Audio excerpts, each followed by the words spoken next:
We about to get into this thing. Thank y'all, everybody, everywhere. Well, y'all looking for Slim. Tonight you got me.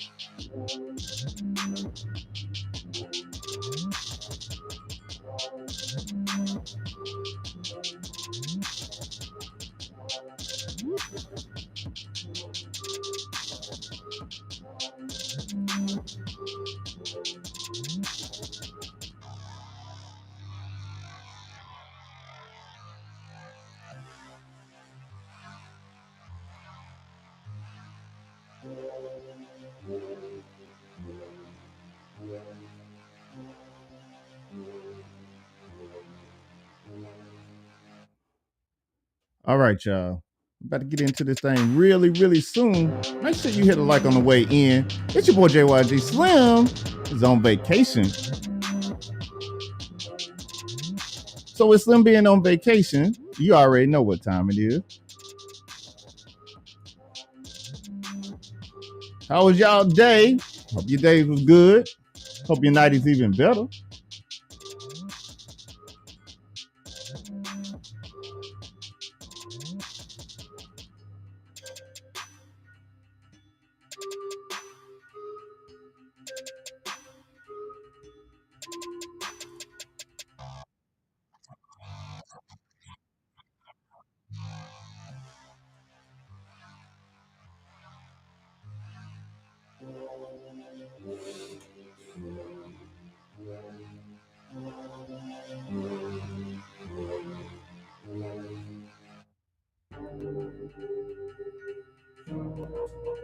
Y'all go ahead and grab y'all something to eat.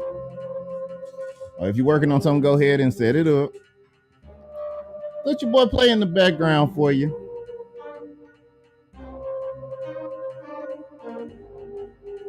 We about to get this thing started. Go ahead, tell everybody you know.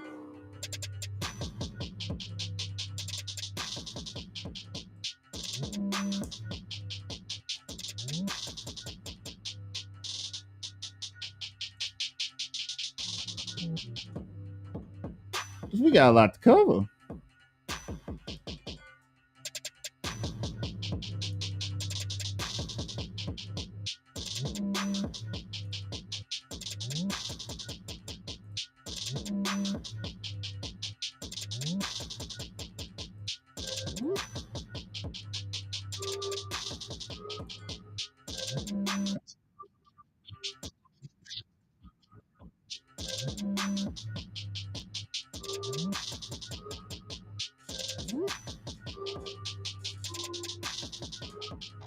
We ain't finna have y'all hold out for this whole intro. We're not gonna do that.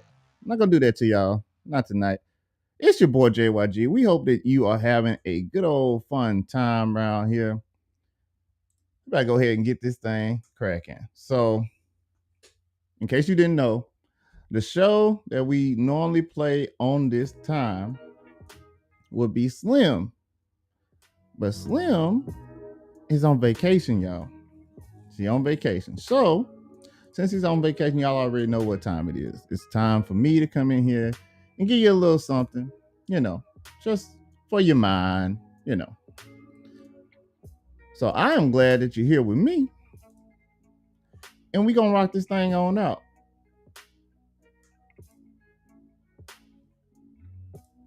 So how y'all doing? First off, just let me know if everything is sounding good, if it's too loud, if you can't hear me, all that stuff. All right. Also took this opportunity to go ahead and try to do a restream with OBS. So we're going to work it out. But if you don't know what we're here to talk about today, then I'm going to go ahead and give you the prelude. Today, the topics we're going to be talking about today is Trump's peace plan. We're going to go over that. We're also going to be going over the SpaceX rescue called off. And we're actually going to check on that first because there actually is a live coverage of that right now. So we're just going to check and see what's going on over there. And then last but certainly not least, we're going to get into tariffs. Let's talk tariffs because a lot of people don't know what tariffs actually are. And I'll be honest with you, I was one of them. I didn't know. And I guess it's just, I just didn't know. It just is what it is. We're going to go ahead and get this thing going right quick. And let me go ahead and play this for you. Again, thank you everybody for being here with me tonight. Let's go ahead and get it going with this SpaceX rescue. But before we do that, please give a shout out to Heather G. It's her birthday today. So if you know her, say happy birthday. If you don't know her, put it in the chat. Happy birthday to you, Heather G. So we appreciate you. She is one of the founding members of what we do over here, and we love you, girl. So, but anyway, let's not prolong it. Let's go ahead and get right into the mix. So the first thing we're going to be covering is what's already on here. So let's set this screen and get it popping. Let's see here.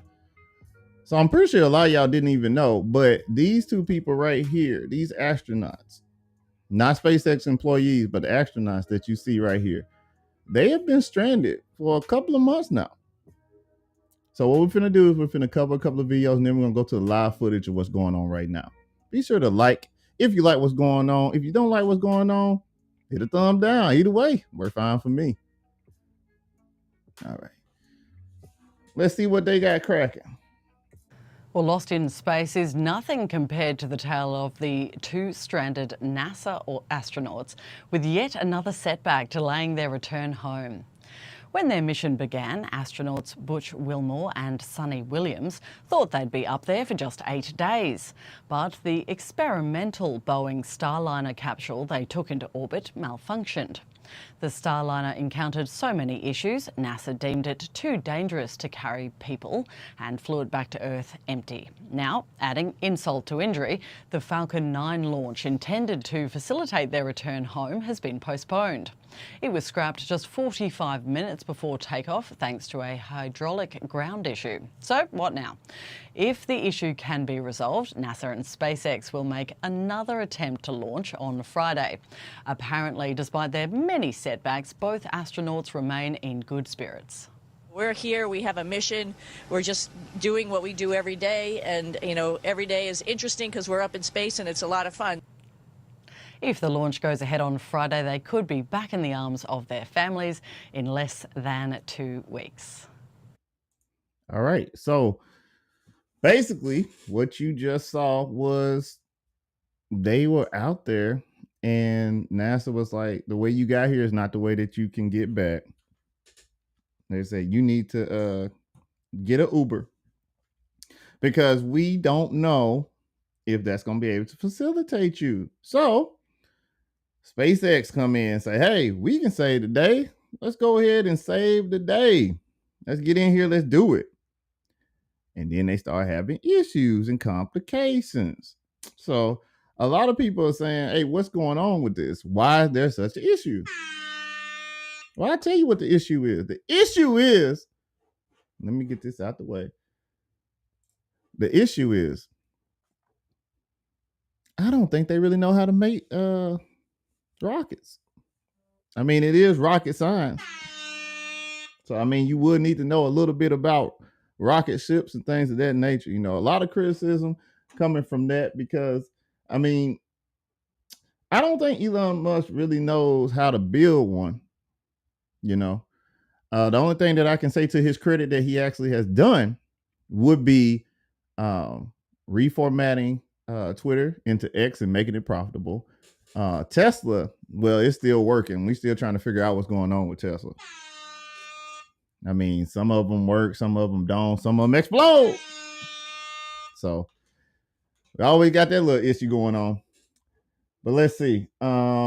We got, let's check in and see the live coverage real quick, and then we'll come back with another video. Now it's saying that it's live. Let's check and see. Now, if it's not live, then they got me and they got all of us. And I don't think it's live anymore, just to be honest. Let's see.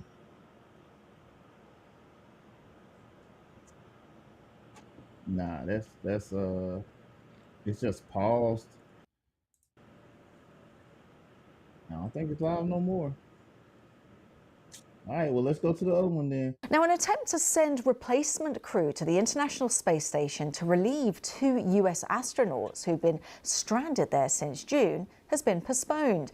An issue with the launch pad prompted officials at Cape Canaveral in Florida to cancel the SpaceX flight only minutes before it was due to blast off. Butch Wilmore and Sonny Williams arrived at the ISS for an 8-day mission in the summer, but were unable to return after their spacecraft developed problems. So across all of this is our science editor, Rebecca Morrell. So what happened with this launch that was meant to go up to bring them down? Yeah, I mean, it has been a bit of a saga, but it's not that unusual for rockets to be delayed. And it wasn't actually a problem with the rockets. It was a problem with the ground-based system that launches the rocket. Oh, okay. So that explains it. We don't know what we're talking about. So it's basically got something to do with the ground stuff, right? I mean, it's rocket science. So, I mean, why would anybody really know how to do that unless you're a rocket scientist? Makes sense to me. All right. I mean, Rebecca should know. I mean, she is a science editor for BBC News. So, I mean, that makes sense. But you know what doesn't make sense? And I'll just go ahead and do it like that. What doesn't make sense is speaking on something that you really don't know nothing about and you're supposed to be holding like a really important role. And what I mean by holding a really important role, I mean you are addressing the world for the president of the United States.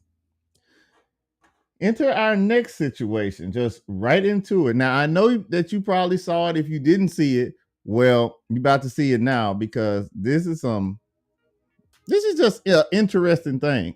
And I'm going to play it first, and then we'll get into it. But we're going to be talking about these tariffs, man. Because a lot of people don't know what these tariffs actually are, what they actually do. So let's go ahead and get into this. First, I'm going to show you this clip right here. We're going to clown a little bit. I'm going to go ahead and tell you. So here's what the majority of people think that tariffs actually are. And this is coming from not the White House, but the representative of the White House. Check this out. The title of this is "She's Either Tragically Uninformed or Lying." And this is about Caroline. So let's go ahead and see what she got to say. Take it away. Tariffs are a tax hike on foreign countries that, again, have been ripping us off. Tariffs are a tax cut for the American people. And the president is a staunch advocate of tax cuts. As you know, he campaigned on no taxes on tips, no taxes on overtime, no taxes on Social Security benefits. He is committed to all 3 of those things, and he expects Congress to pass them later this year. I'm sorry, have you ever paid a tariff? Because I have. They don't get charged on foreign companies. They get charged on the importers. And ultimately, when we have fair and balanced trade, which the American people have not seen in decades, as I said at the beginning, revenues will stay here, wages will go up, and our country will be made wealthy again. And I think it's insulting that you are trying to test my knowledge of economics and the decisions that this president has made. I'm now regret giving a question to the Associated Press. All right, so was he right? Was he wrong? What's the deal? Like, what are actual tariffs? So I had to do a little research. And figure out what is a tariff. How can I understand what an actual tariff is? And I'll tell you that I got a little confused. I did. I got a little confused because I didn't exactly know what tariff was. I didn't really know. So let's get into it. So what you need to know is that a tariff is a tax or a duty imposed by a government on goods and services imported from another country. I mean, they come in, you got to pay something for it. The primary purpose of tariffs is to increase the cost of imported goods, making them less competitive compared to domestic products. So was he wrong? Not really. But yes, really. Because if you really break it down, the cost of the actual thing is going to be more, which means that the sales tax that you pay on it is going to be more. If we need to break it down in a level that we can all understand, because I didn't understand. All right. So that's why they do it, so they can be less competitive compared to domestic products. And it protects local businesses and industries. But they can also be used as a source of revenue for the government and as a tool for international trade policy to influence trade relationships and negotiations. Houston, we got a problem. The trade war has continued. Because in case you didn't know, we were already in a trade war with China anyway. But now we're just in a trade war with China, Canada, Mexico, and pretty much everybody else. I believe we also started raising tariffs on stuff from Europe too.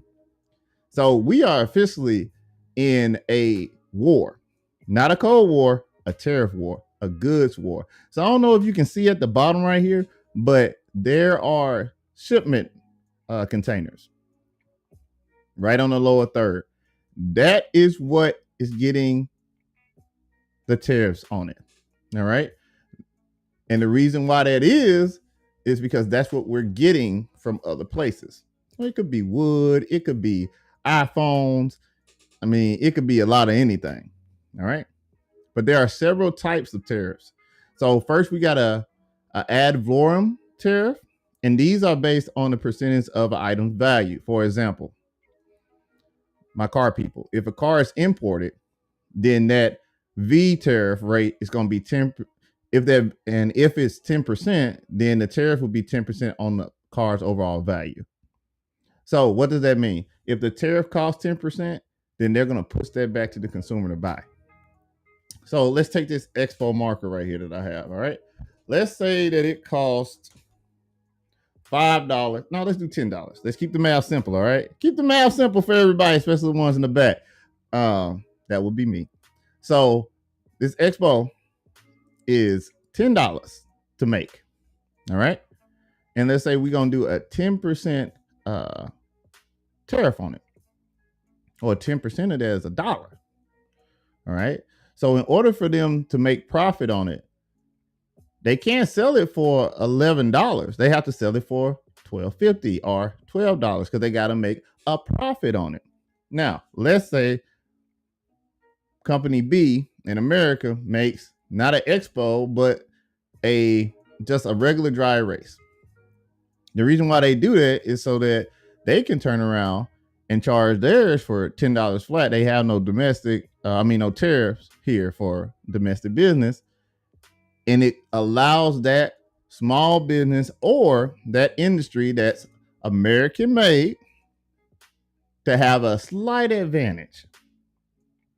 Because even if they were to match the $12.50, they're still making more money and they can actually go lower. Now, here's the issue.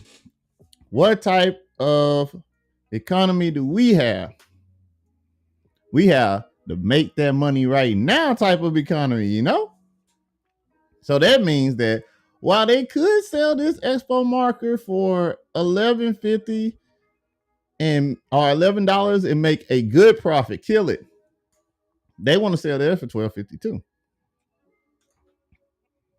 So then what ends up happening is that we don't even see the difference. But now with all this wildness that's going on with the tariffs, it's kind of hard not to see it. All right. The next one would be a specific tariff. Okay, this is tariff number 2. Keep up. These are fixed fees based on the type of an item, such as $100 per ton of steel. So if we're buying lumber, things like that, it's just every ton. Think of it like when you driving on the road and you see these huge trucks in a line and they're at a weigh station and they're getting weighed to make sure that they're not too heavy. Well, think of that happening at the import with these containers that you see at the bottom. And they're being weighed and say, okay, what's in here? Steel. Okay. It's 10 tons of steel. Okay, we gotta go ahead and get you $100 per. Okay. The last one is a compound tariff, and that's kind of confusing to me still. I still don't quite understand it, but they basically bite the apple twice. It's a mixture of both. What does that mean? That means that they have both the V tariff, the Valerium tariff, I believe, and forgive me if I'm butchering it, and they also have the specific tariff as well. So they combine them. For instance, the tariff might be $50 per ton plus 5%. So you getting the $50 regardless per ton, and then we doing a 5% value on the all over. Basically, they put in the gangster stuff. So why does this matter? Well, it matters because tariffs have various economic effects. One would be the protection of domestic industries, like we already covered. Also, consumer impact. And this is where it's starting to sour in the mouth of Americans, all right? Because it can lead to higher prices for consumers. And the cost of imported goods will increase, all right? Now, how Trump is using it is for retaliation and trade wars. And you cannot tell me that it's not retaliatory because I got videos. He's not playing. All right. And then we have revenue generation. So this actually can make money because it can be a significant source of revenue for governments, especially in developing countries. So if we're paying you, or you're paying us, then it could be a good source of income. So that's cool. All right, so let's go ahead and see what else they got to say about this. We have 2 people, and we are going to do a broad scope on it, but we got 2 people that got something to say. Let's see what they got to say. I mean, she's awash in regret and remorse and offense, but she's either tragically uninformed or lying. There is no economist that's been tapped to sit in Donald Trump's cabinet who would testify under oath to what she just said. Quote, tariffs are a tax cut for the American people. Simply the opposite is reality. Why do you think they're on such a furious propaganda mission around the tariffs? Now, I'm not going to call it propaganda. I'm going to say that instead of her being able to clearly demonstrate that she understood what a tariff was, I honestly don't think she knew what it was. I'm gonna be honest with you. I think she just read the notes, understood what was supposed to happen, and that's how it went. Okay. I don't think she really was paying attention to all the notes, and I don't think she was expecting for NPR News, I believe that's who it was, to really just give her a question that she was gonna have to deal with. Now, the press secretary before, she had a really good trick. What she did was she said, I'll get back with you on that. That's a good question. I don't know. There's nothing wrong with saying, I don't know, people. There is nothing wrong with saying, I don't know. There ain't nothing wrong with saying, hey, let me get back with you. Come back tomorrow. That wouldn't have been a clippable moment. It just would have been, hey, why is he so huss about this? Why is he not saying nothing about it? And she don't know. It'd be okay to say you don't know when you don't know something.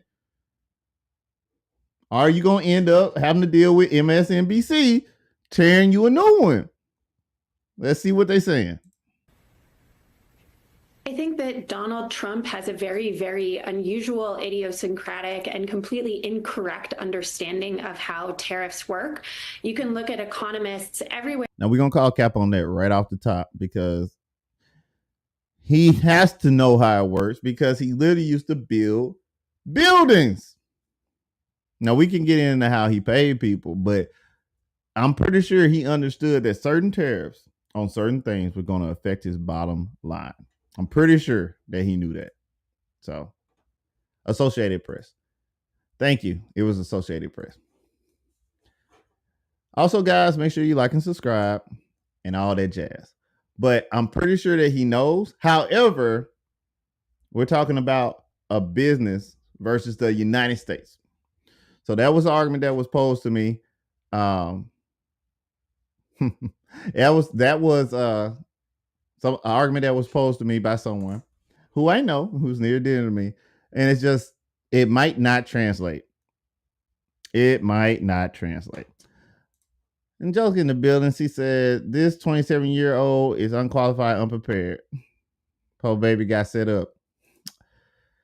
Yeah, I mean, she came from wrestling, I believe. She just, like I said, she just went through the notes. She's like, okay, this is what we're doing, this is what we're doing. And then Associated Press came through with I got a question for you. And instead of her being humble, she just said a whole bunch of stuff that really, it made sense, but it didn't make sense. But since it didn't answer the question, it made it seem like she was answering the question with ideals instead of actual answers, and that's what's making her look like a fool. And that's why MSNBC, going so crazy on her. So let's hear it, and the whole administration, because she's the face of the administration. So I'm gonna have to go ahead and give a proverbial donkey of the day to them for that. Where from the Libertarian Cato Institute to the left of center think tanks in Republican and Democratic administrations, aside from the Trump administration, and they all agree that tariffs function as tax increases on consumers. Now, we did just talk about that. Oh, we don't want to stop her like that. Happens. All right, that's better. I'll try to be respectful to everybody.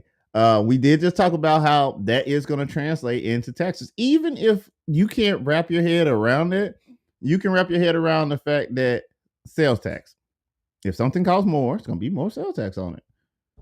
So the percentage of what you pay, if you need to think about it that way, think about it that way. Now, there are some benefits to it as well. We'll get into all that, but we just want to see what's going on. So I'm going to be quiet and let her say her piece. With a tariff is that companies importing pay the cost of the tariff, and they mostly pass those costs on to consumers. You can go look at corporate earnings calls, and they all say that tariffs function this way. So, I think that this comes from Trump himself, who has for decades now held this unusual understanding of tariffs, but it doesn't make it real. It doesn't make it true. And we already have companies saying that they will have no choice but to pass some of the cost increases on. And again, these are not companies that are heavily politically aligned. Some of the companies that have been most concerned about the tariffs are heavy industrial companies concerned about the cost of steel, aluminum, and other manufacturing inputs. So as much as Trump believes this, it's simply not true. And American consumers are finding that out right now. Claire, there are some lies that they tell, the woman from the podium and Trump and Vance and others, that we deal with our own exasperation and consternation. We call it Earth 1 and Earth 2. But there are other lies they tell that they can't get away with because their own supporters, lived reality, defy the lie. So the price of eggs is up. People's retirement savings, if they're near retirement age, have cratered. People who derive anxiety or hope from the way the markets go are awash in anxiety, not hope. And Trump, if you compare Trump to Trump, Trump is way off the mark from where he was the first time around. He has cratered his own economy. Why? I think he's got obviously a misplaced sense of his power. And frankly, I think he really has a misplaced sense of. Now, this right here, in my opinion, is just reaching for straws. That's speculation. Speculation is only respected in horseshoe and in stocks, especially cryptos too. So 3 different places, but not here. All right. I'm just saying. So, although it's easy to say it, we got to give some credit, just a little bit. We got to give some credit because this guy, he is a businessman. Now, can it be put together and measured? We're gonna find out. Because right now, I don't know if you know, but it is more like war than it is like protecting. But we'll get into that. Angelica says, these are Trump's concept of a plan. You know, some people like to shoot from the hip, but I really think that, and I don't know, I'm speculating right now too, but this lady here is speculating real hard. And this is the Democratic senator from Missouri. So you already know she finna just go crazy on him. Of whether or not people respect him. You know, there's 2 ways to create fear. Ain't this the same lady that he said you better do this? I'm not sure. So she might have an axe to grind. So you got to take everything with 2 pounds of salt with this one. Politics. One way to create fear is to gain the respect of both your allies and your adversaries. And you do that by strong, consistent leadership. The other way to create fear is through instability and chaos. And that's the fear he's creating. And what he's electing more progressive leaders across the globe right now than, frankly, ever would have happened without him. He is politically pushing people away from conservatism because they see it as now a Trump thing. Thank you. It is the Democratic senator from Maine that did that. Just wanted to clear that up for you guys. I'm in Germany right now, and I can tell you the people I've interacted with in the short time I've been here, they are scratching their head. They do not understand what has happened in America. And I think at home, his base, he won the part of our economy that struggles the most. The paycheck to paycheck people are suffering, and he is not helping them. He is hurting them.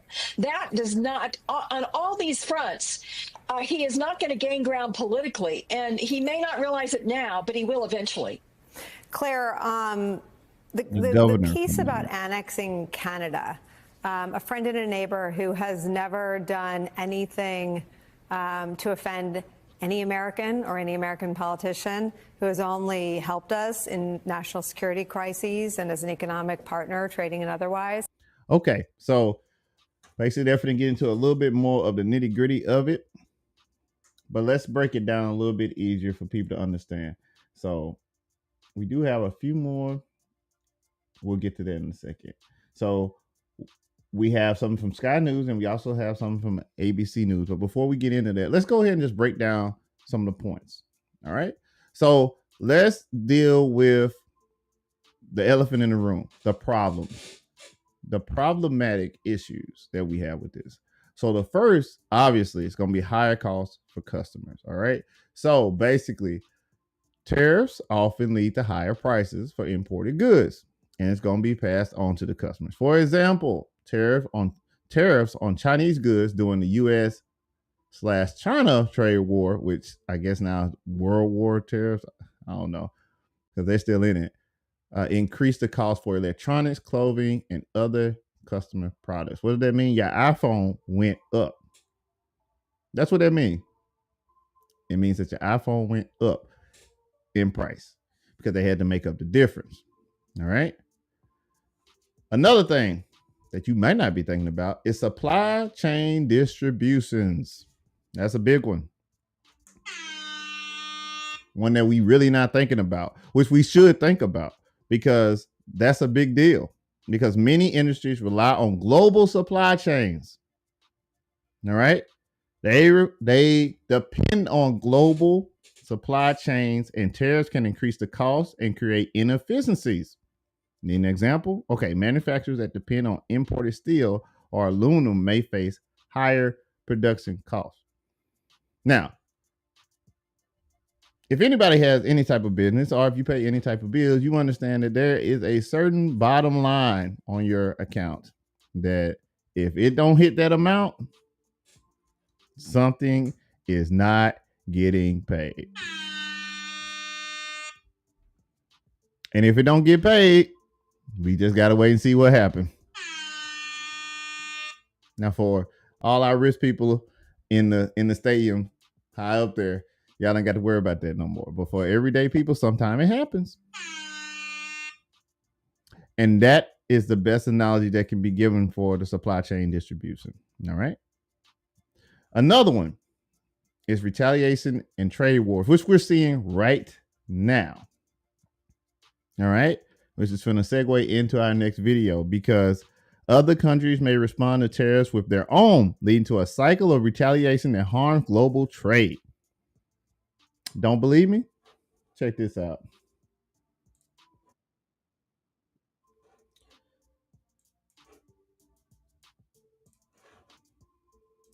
Thank you guys for rocking with me. You can be anywhere in the world right now, but you're here with me, and I appreciate you. Be sure to hit a like for the algorithm. Make sure that you subscribe if you've not been subscribed. We are on our way to 1,000 subscribers. So please, please, please tell your mama, tell your friends, tell anybody that you know, tell the people that you don't like, and let us know that you don't like them. We'll talk about them. Let's get going. We begin with the president's trade war escalating tonight. This evening, the retaliation against the United States, Canada, and the European Union responding quickly, just hours after President Trump's 25% tariff on all steel and aluminum coming into the United States.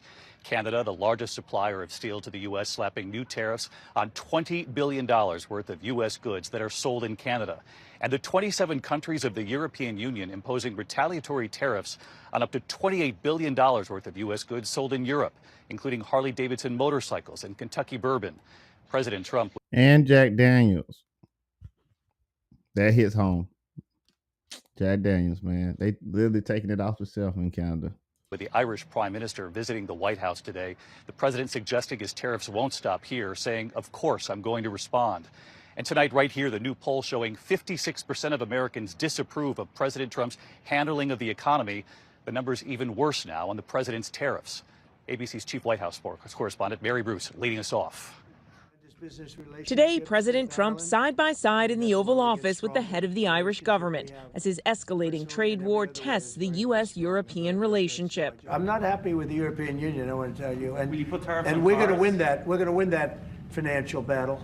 After Trump imposed those sweeping 25% tariffs on aluminum and steel imports, the European Union retaliating with tariffs on up to $28 billion of U.S. goods.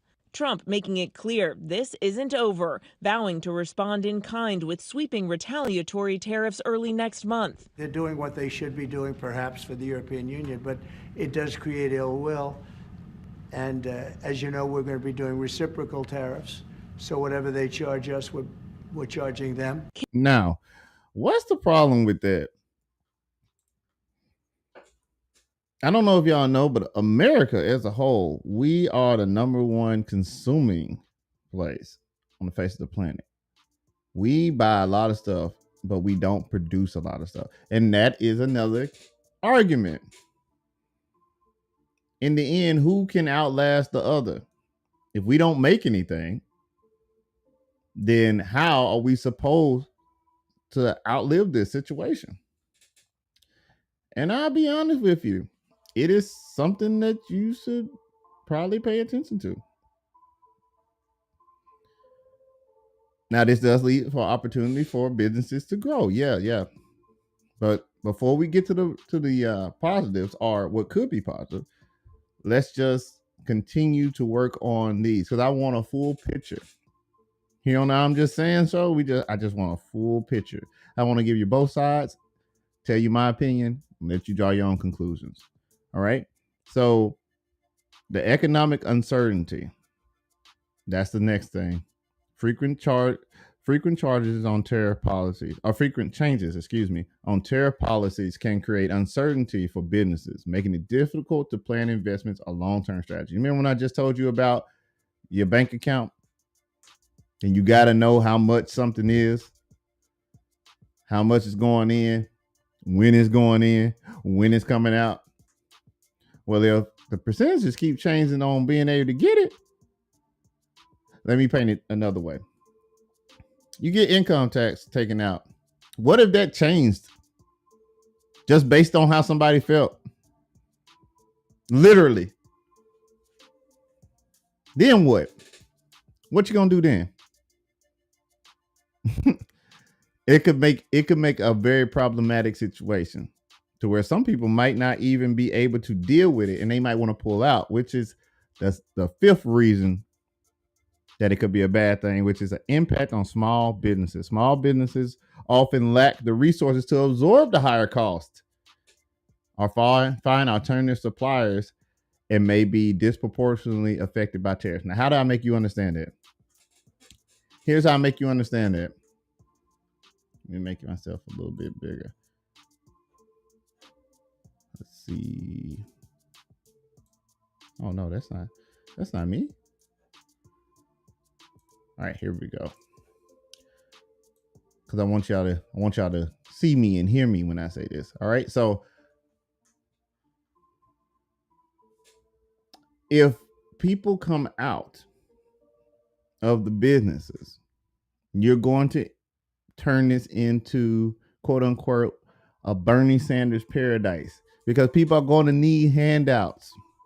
So in a way, if this goes too far, you Democrats, if you can outlast them, you can pull the Matrix thing and outlast his predecessors, then it could shape out to end up being the way that you kind of want it to be. Universal health care, might even get a stipend every month for, bare minimum necessities and things of that nature. Like, it could turn into a socialist country because we had to pull out. We couldn't keep competing.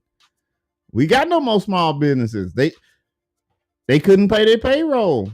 It was no certainty that they were going to be able to pay people. So, Angelica says America was a producer, tobacco and cotton, and it made our country filthy rich. Only it was done by them slaves. So I'm just saying, y'all, middle class is disappearing. Not supposed to go this way, but I'll be honest with you. Some of y'all might end up, what Kanye said, we the new slave. Some of y'all might end up working on the fields again, because they all know migrants that can work it. So it's only a matter of time for that. Like, well, just go pick that cotton real quick, there, boy. We'll pay for your housing. We'll put some food on your table. You know what? We'll even find you a missus. You ain't got no wife? Don't worry about it. We'll find her. Now, y'all make sure y'all have kids now. I'm just playing. Thoughts and views just for entertainment purposes, right? Right? Let's keep going. Canada also striking back with new tariffs on $20 billion worth of U.S. goods, mostly steel and aluminum, but also computers and sporting goods. After weeks of whiplash, Trump threatening tariffs, imposing some and walking back others, many Americans are feeling the uncertainty. In Swisher, Iowa, distillery owner Jeff Quint says it's paralyzing. The bourbon industry is going to be collateral damage in this tariff war. I don't really think there's any way around that. And he's not alone. Tonight, the majority of Americans, 61%, now say they disapprove of how the president is handling tariffs. And I gotta be honest, it's scary out here for that. It is not. This is not fun. This is an issue. This is a real issue, because it's fine and dandy until it hits something that you need, until you can't find it made nowhere else. Or I don't know if y'all are aware of this, these things called conglomerates, and like certain businesses are owned by parent companies, and you can call them umbrella companies, if you will. And sometimes they have a loss leader, and a loss leader is the one where they kind of know it's not going to make no money, but they use it for write-offs and things of that nature.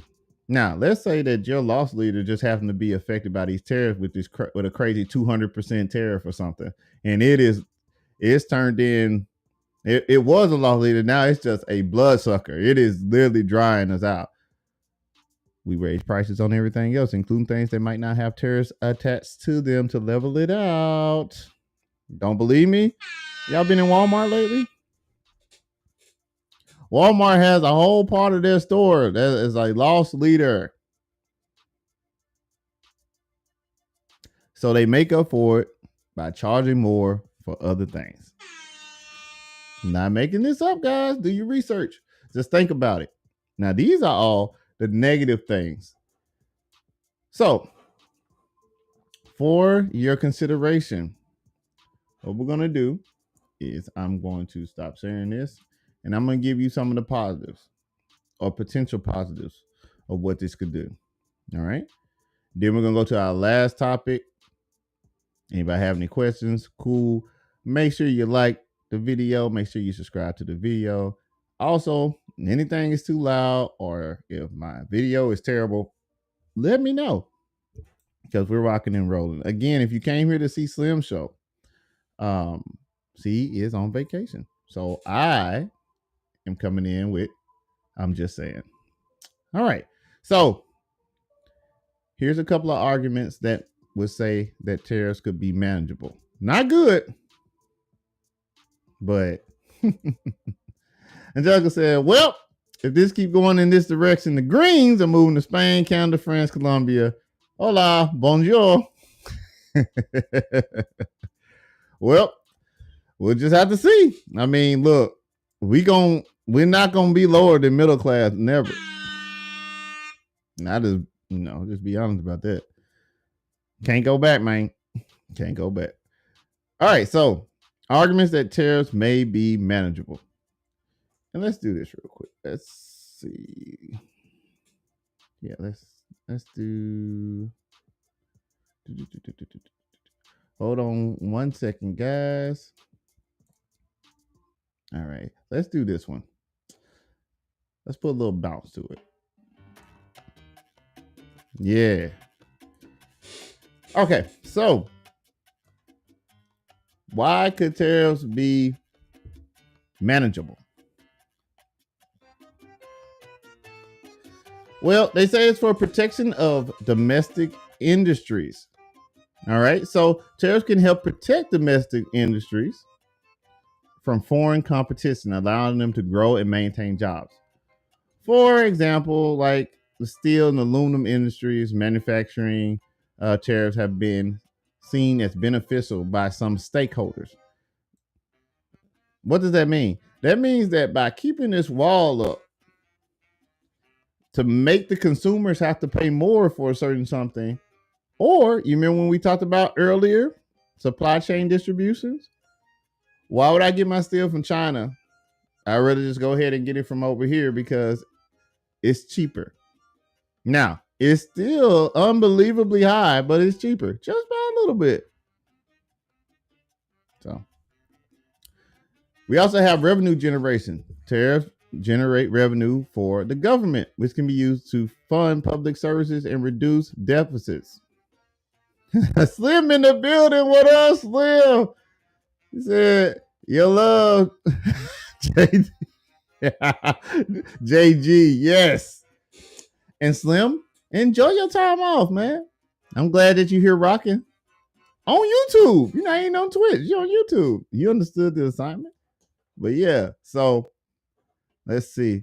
Angelica says, either way, the price increases for American consumers, even if it's produced here in America. Yes, correct. That is correct.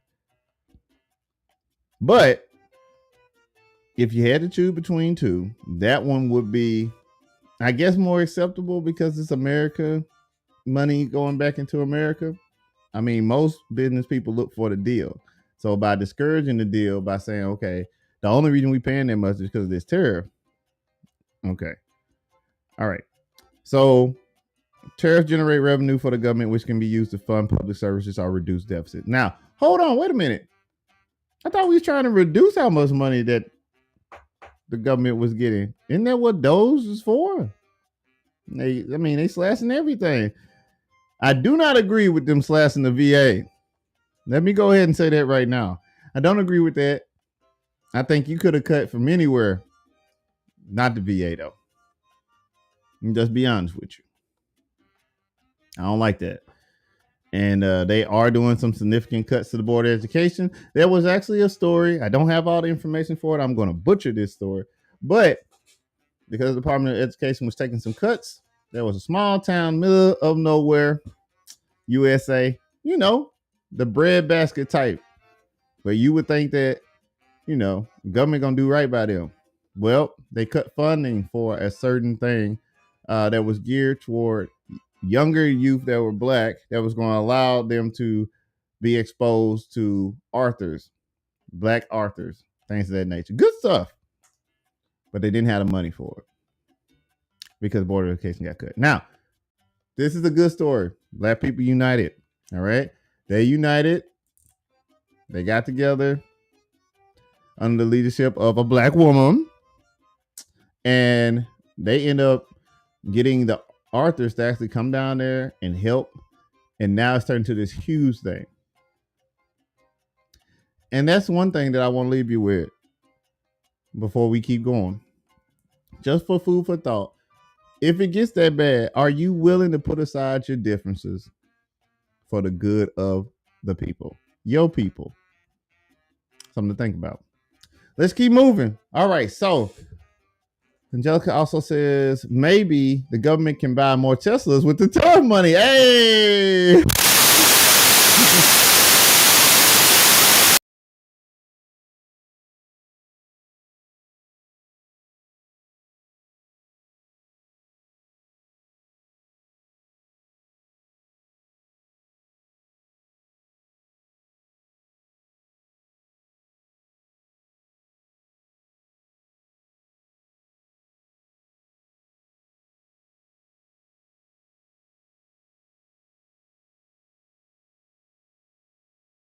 I think we good. Okay.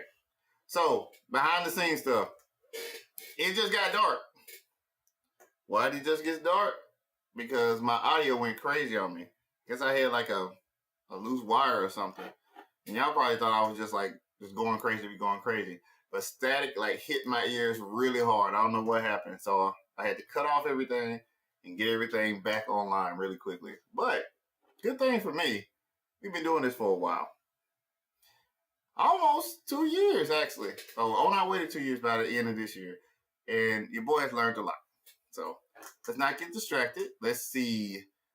Chuck said, I choose the cheaper one made in and Canada cut off the lights. That's a good one. I'm gonna give you that one. That was a good one. They tried to cut the lights off on me, man. Oh man. See, this tariff war getting out of hand. I also say, I tell you, black women are superheroes. Some are. Put it to you this way, they're not average. They're either superheroes or supervillains. So take your choice. Make sure you do right by the one that's in your life, because villains are heroes to somebody, and heroes are villains to people as well. So let's see. We got a few more things of why it could be manageable, and we're just gonna run through them. We got two more. Strategic trade policy. Now, all the cards on the table. Maybe that's what's going on right now. Maybe that's what's going on. I don't know. I really don't know. I have no idea, but maybe it is what it is. Maybe it's all strategic. And maybe this is just overall for the best for the United States of America. I don't know. Because I'm not the president. I'm not in that war room. I hope that, there are a couple of Trump supporters that's good at finances that's up in there, and they're giving him a long play, and he's just, like, okay, let's do this. And then the last thing is a targeted approach. Many tariffs are applied selectively to specific goods and countries rather than universally, which can minimize widespread economic distribution. What does that mean? That means that they pick and choose. They can decide who they want to put this on and who they don't want to put this on. That's all fine and good, but we end up having this issue. So I have one more video for this, which is hopefully explain it better than what I have. I think I did okay. Let me know if you're still confused about it or not. But this one is from Sky News, and it's going to say, what's the impact of President Trump's tariffs worldwide? All right. So we're going to watch this, and then we'll be back. Thank you guys again for rocking with me. You can be anywhere in the world right now if you're here with me, and I appreciate you. We're going to get through this one. We're going to touch on the next topic, and then we're going to be out of here. All right. Let's go ahead and share this. All right. Let's see what he got to say. I imagine by now you're a little bit fatigued with this topic, tariffs, but I'm afraid there's much more of it to come. Everyone is finding this a bit much. If you look at just the measure of uncertainty, this is just a particular measure. It's showing just how much people are talking about a particular issue. In this case, trade. And the higher this line is, the more uncertainty there is. So it's a big issue in newspapers. Have a look at this. This last time around, it went up to a really high peak under Donald Trump in his first term in office. Where are we now? Look at this line. So a lot of uncertainty out there, and that's having a bearing on share prices. This is showing you a measure of just share prices and how they've gone since the inauguration. So there's the US, there's China, there's other countries. Have a look at this, though. The US down by 6.4%. Some people are calling this the Trump slump, and he's very sensitive when it comes to share prices. Well, they are down quite a lot because people are worried about the impact of all these tariffs on the US economy, whereas other places, the UK, Germany, are actually up. Germany up by 12%, which is really striking, isn't it? And the UK up in positive territory as well, China too as well. So the US a real outlier when it comes to share prices, and it's all because people are looking at what are the next tariffs actually going to be. And the answer to that is right now it's aluminium and steel, OK? So these are the next tariffs that are due to be coming in. Worth asking the question last time around, because there were these tariffs or similar tariffs imposed back in 2018. Last time, did they have an impact? Well, this is showing you US aluminium production, primary aluminium production. It did go up after those tariffs were imposed last time around. But then look. So what he's talking about is just the trends of what happens when tariffs are enacted, all right? I'm going to break it down to you a lot more easy than what's already being said. But this thing here is just saying that we import most of our steel, and we import most of it from Canada. So fighting Canada right now is not a good idea. Because I hate to tell y'all this, but people don't have to sell you stuff. So what Canada's doing is saying, okay, we finna hit you back. So now we're in a hit you back mode too, and it's just wild. It's completely wild, and it's just going to keep getting out of hand. So, I mean, I hope he knows what he's doing. ABC's Nicole D'Antonio tells us how Canada and the European Union are pushing back. This morning, major trading partners hitting back at President Trump's increased tariffs on aluminum and steel imports.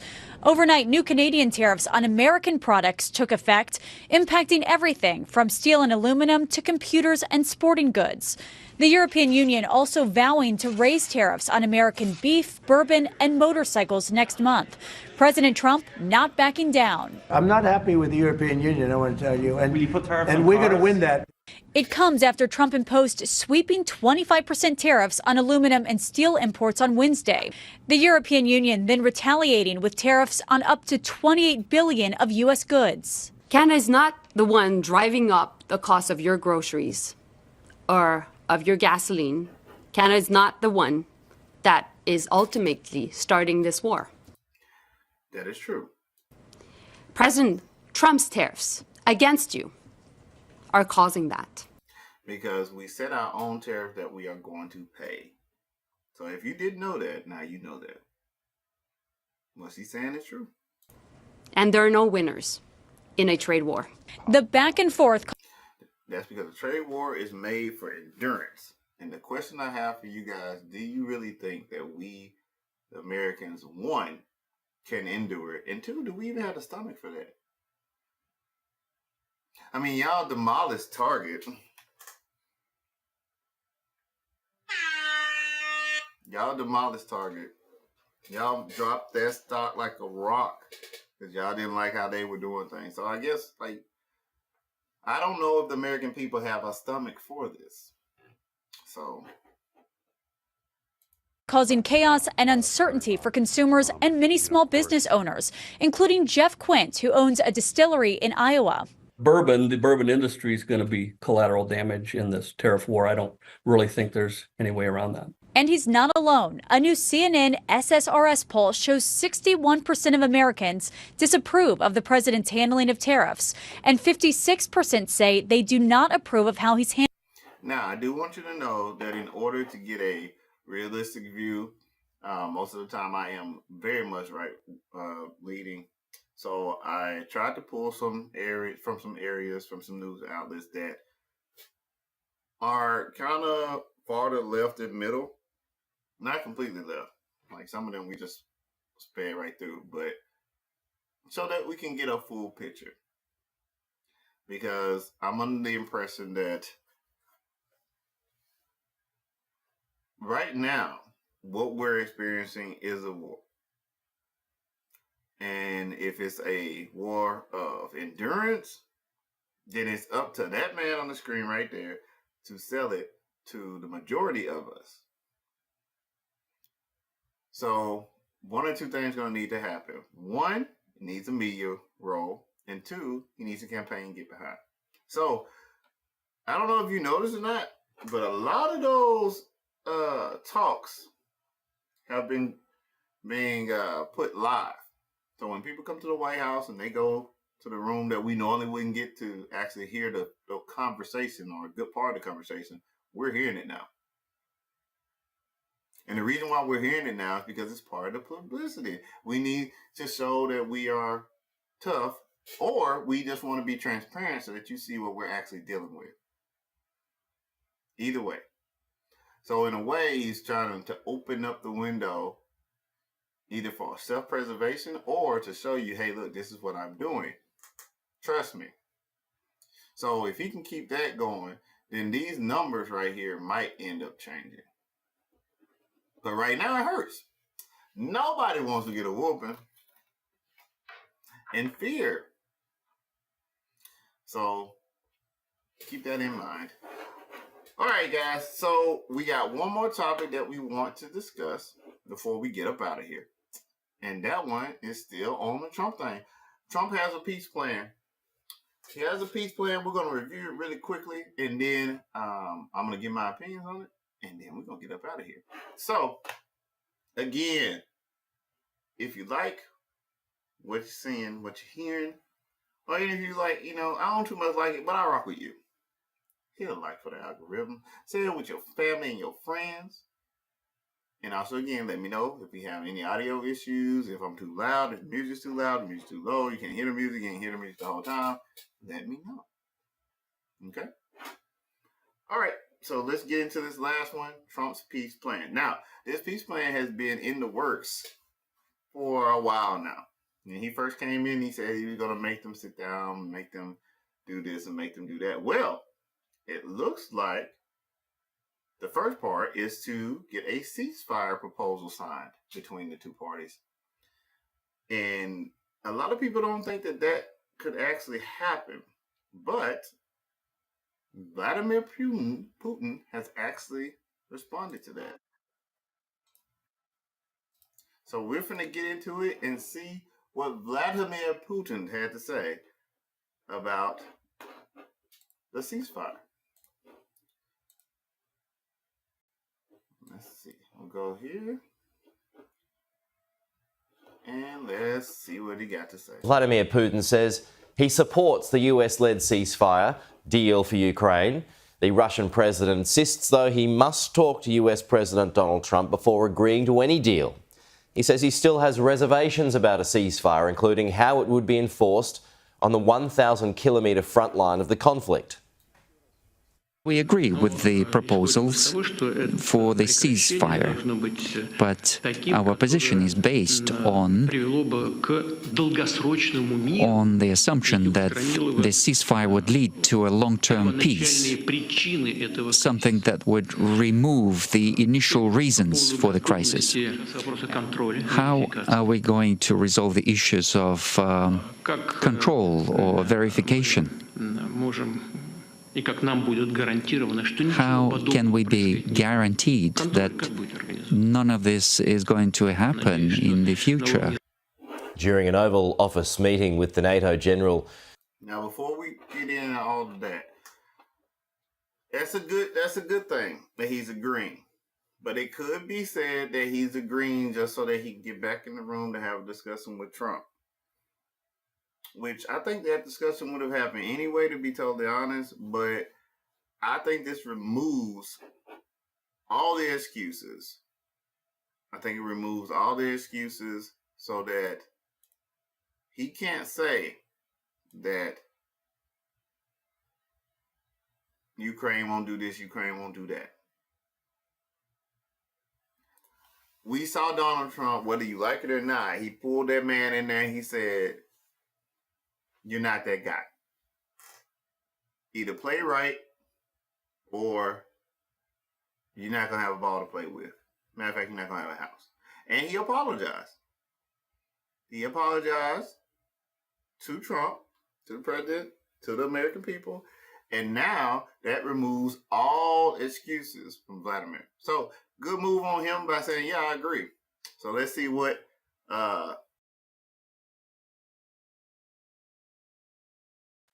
Actually, US President Donald Trump says Vladimir Putin's comments were promising but not complete. We have to get this war over with, and you'll be back to a normal, much more normal life. And maybe we're close. We're getting words that things are going okay in Russia, and it doesn't mean anything until we hear what the final outcome is. But they have very serious discussions going on right now with President Putin and others, and hopefully they all want to end this nightmare. And the president just wrapped up that meeting with the NATO Secretary General Mark Rutte, which covered a range of issues from Ukraine to European trade and the annexation of Greenland. Mark Stone was there. Was a Trump-dominated news conference. I think like probably 90% of that was Donald Trump talking, and actually a lot of it had nothing to do with NATO. It had nothing to do with the guy that was sitting on his right. It was free-flowing as we have become used to. But on Ukraine, I mean that news conference, what you've just watched, happened about an hour ago now. They're now having lunch inside the building here, but it happened just after the news conference in Moscow with Putin. So things have kind of been moving in tandem, and I think probably over lunch they will have caught up in detail with what Vladimir Putin said in Moscow, and potentially what Steve Witkoff, Donald Trump's negotiator-in-chief, will have been outlining and may still be outlining at his meeting in Moscow with Putin as well. There was discussion about a phone call. Donald Trump said that he would take a phone call from Vladimir Putin. We know Putin said that he'd like to iron out some of the details behind this 30-day ceasefire, potentially in a phone call with Putin. You know, things are so... Again, another good move by Putin, just to be like, hey, I just want to make sure that everything's going to go the way that I want it to go. Apply pressure in the back room and agree in the front. This guy is not new to this seat, and that could be some concern for some people. So let's keep going. Unpredictable in this Trump White House that you could imagine a scenario where Putin decides with Witkoff to call Donald Trump now. I mean, you could even imagine a scenario where they might have that call and the NATO Secretary General is there as well. I mean, these are the sorts of things that world leaders and leaders of alliances like NATO need to prepare themselves for when they go into these meetings. But from Mark Rutte's perspective, I guess it's worth remembering that he's not the leader of a nation at the moment, so he is subservient to Donald Trump in that respect. So you wouldn't expect him to have anything other than praise for Donald Trump. And every time he spoke, it seemed to be to hat tip to Trump, and because he's not a fool. He knows that in that room, the best thing to do is to agree, wait, and see what's going to happen. Just like what Vladimir Putin is doing. I'm going to agree to this, but once I get off the TV, once I have you alone, I'm going to push the envelope a bit. So, good stream, good stream, good stream, good stream. Let's see. Guys, I really appreciate you guys for rocking with me today. I feel like we did pretty good today. I feel like the stream was very coherent.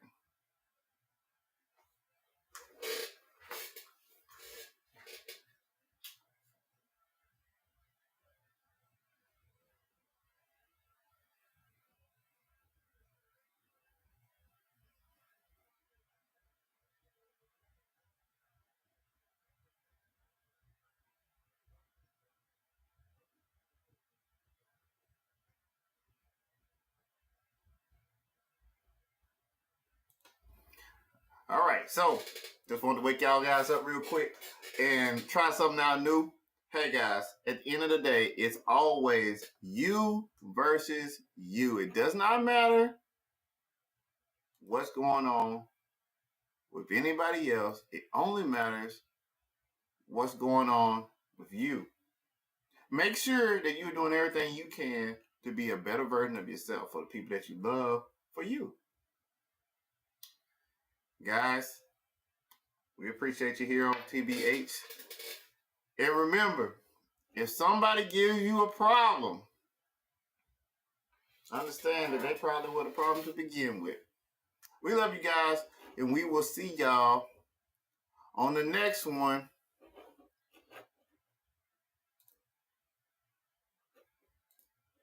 We'll holler.